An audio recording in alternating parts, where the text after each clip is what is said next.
If your income has been hit by the coronavirus pandemic, now may be a good time to find ways to stretch your finances a little further. This is especially true if you are balancing multiple debts, you're anticipating less money coming in and you're not sure how to prioritize your bills.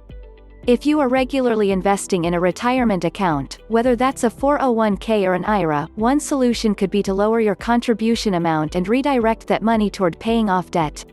While it's not ideal, doing so temporarily can free up some much-needed cash to address immediate priorities that take precedence from time to time.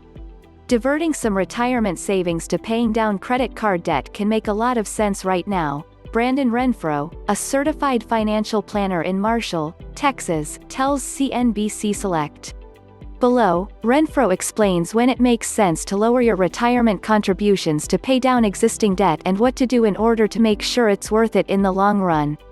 Given how shaky things are economically, I think putting some focus on paying off credit cards is prudent, says Renfro. This is particularly true if you have a credit card balance you were planning on paying off, but now your job is less secure and you're concerned about a tighter budget.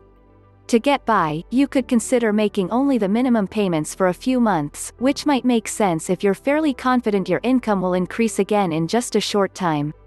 But if it looks like you'll be paying the minimums for a while, it could cost you more in the long term if you're paying high interest charges on your debt each month. Before the recession, many consumers turned to balance transfer credit cards like the Citi Simplicity or the Wings Visa Platinum Card to pay off debt over a period of 6 to 21 months with zero interest.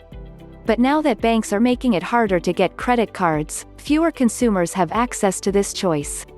In this case, if you have the option to use the money that you're putting toward retirement to knocking out your debt, there's little immediate cost other than missing out on a few months' retirement savings, and the saving on interest could make it worth your while.